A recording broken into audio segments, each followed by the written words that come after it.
Bonjour Marie-Laure, ça Alors, commence bien.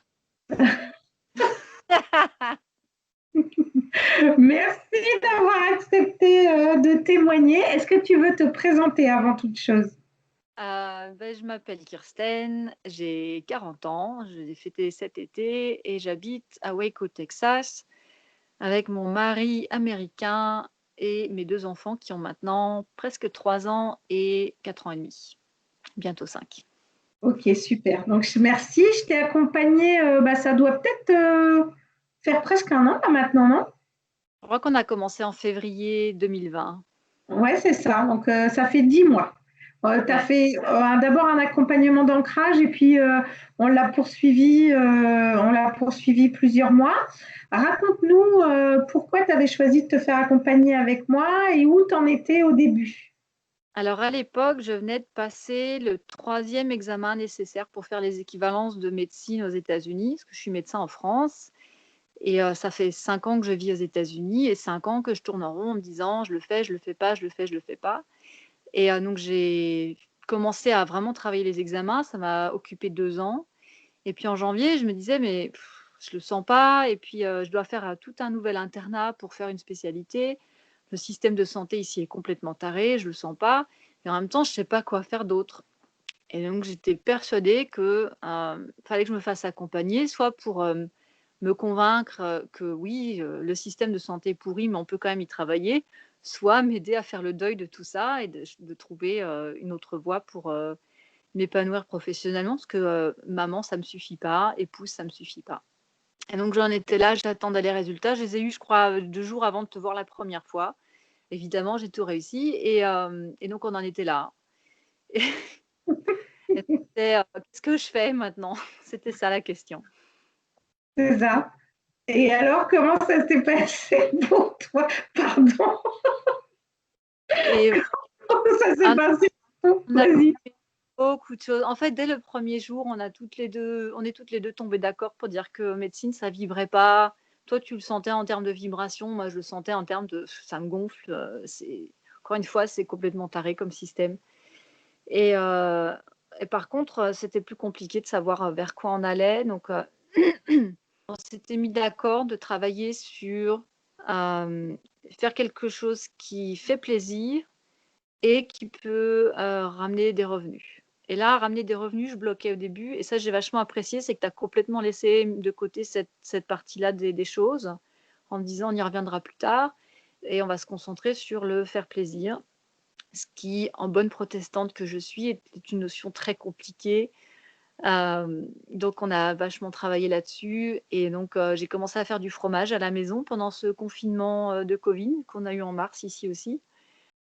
Et puis, bah, ça m'a éclatée et donc j'ai continué de faire du fromage et c'est la piste que je suis pour l'instant en termes de profession.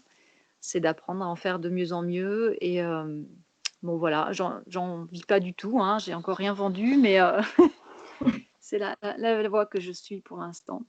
Mais entre-temps, on a retourné, toute ma vie de famille, on a retourné tu m'as accompagnée pendant mon covid, voilà, ça c'était fait aussi. C'est ça. Ah ouais, ouais. Ouais, on a aussi exploré, professionnellement en tout cas, la piste de la permaculture. Enfin voilà, on a fait la permaculture de Kirsten tout autour d'elle en fait. Hein, on peut dire ça comme ça. On a exploré Bon, on a plein fait de facettes. l'inventaire de tous les toutes les parties de ma vie, en fait. C'est ça. Et Ouais. alors, t'en es où aujourd'hui? Parce que, bon, vas-y, je te laisse parler. Aujourd'hui, j'en suis à un point où j'ai à peu près fait le deuil de la carrière de médecin. J'ai encore des espèces de retours quand quelqu'un me dit: «Ah bon, et tu peux pas faire tes équivalences?» et c'est toujours un petit point difficile où je dis: «Non, non, j'ai vraiment pas envie». Mais c'est toujours juste de pas avoir envie. Ça, c'était en fait l'objectif du départ et donc celui-là, il est vraiment complètement rempli. Ok, Hem, j'ai secoué le cocotier avec, ma famille, c'est-à-dire que j'ai parlé beaucoup, hem, parce que pendant un moment avec mon mari, on se parlait pratiquement plus. Enfin, Covid, c'était quand même, tout l'isolement, social qui va avec tout ça. pas juste la maladie, mais lui, il est professeur à l'université, il travaille tout seul dans son bureau, il voit personne. Moi, je vois très peu de gens, mais donc c'était dur pour nous et donc on se parlait presque plus, on n'en pouvait plus l'un de l'autre et on se reparle pour se dire des choses compliquées. Donc on en est là, on est un peu entre 2 eaux. Mais clairement, si je réussis à parler et à être vraie pour moi-même, c'est grâce à notre travail ensemble. Je crois que ça, c'était, vachement important et encore une fois, ce que j'ai vachement apprécié dans notre travail, c'est que tu étais pas là en train de me dire: «Mais, c'est ton mari, reste avec lui» ou bien: «Non, ça va pas, divorce».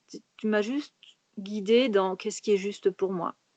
Hmm. Hem et c'est quelque chose qui n'est jamais sûr et certain et qui évolue et donc j'avance, pas à pas. Donc j'en suis là et puis, au niveau professionnel, ouais, j'ai fait le deuil et je suis en train d'explorer quelque chose et pareil, je suis assez confiante que même si c'est pas ça, j'ai le droit de changer et j'ai le droit de le dire aux autres que, ben, j'ai le droit de changer. Voilà. Ah, magnifique, merci. Oui, moi, au bout de ces mois passés ensemble, je vois comment tu as retrouvé une grande partie de ton pouvoir personnel et donc évidemment c'est tout nouveau donc ça bouge dans tous les sens mais tu arrives à dire ce que tu veux pas de manière tellement plus fluide. En tout cas, c'est l'impression que j'ai vue de ma fenêtre. Qu'est-ce que tu en penses? Fluide, c'est encore un grand mot, mais clairement ouais, je parle pour moi-même maintenant.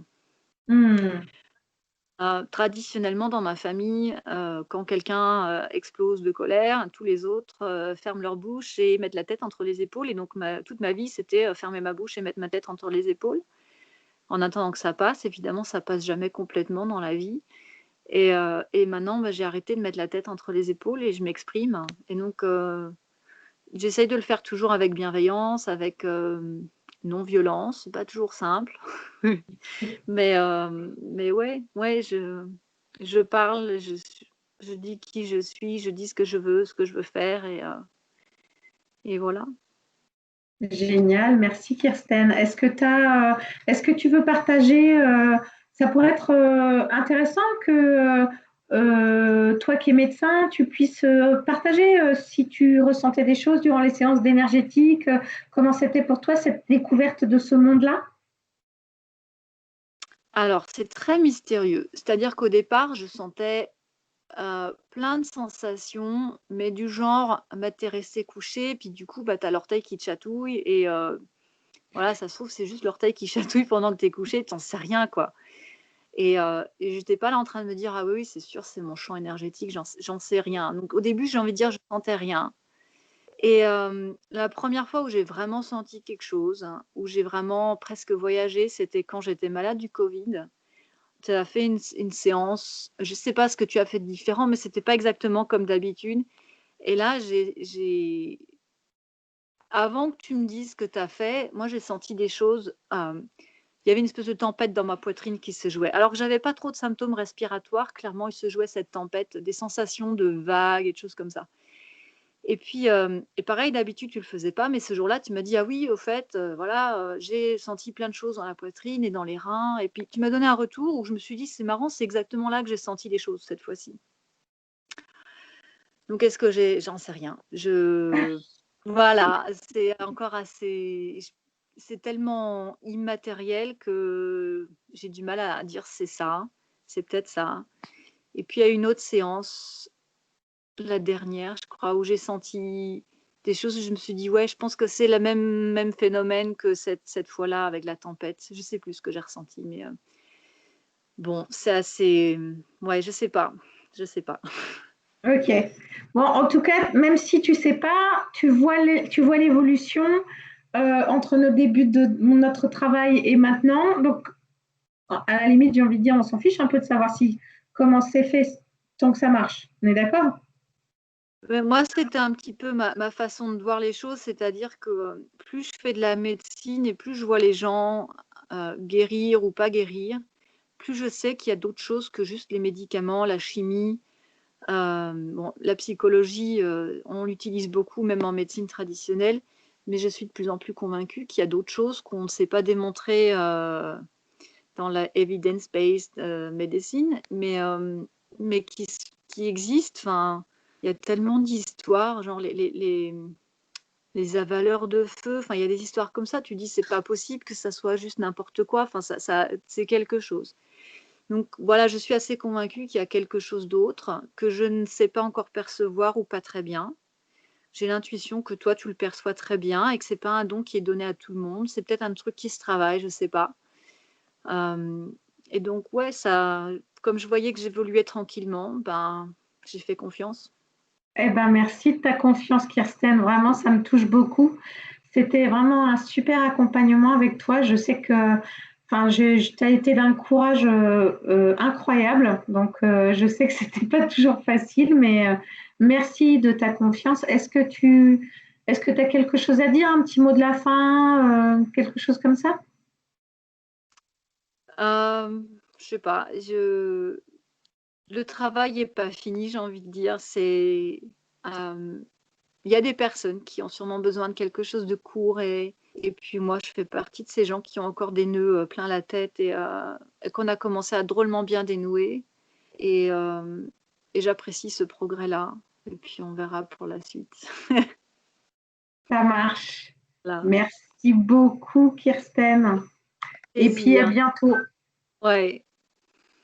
Bye bye. Hey.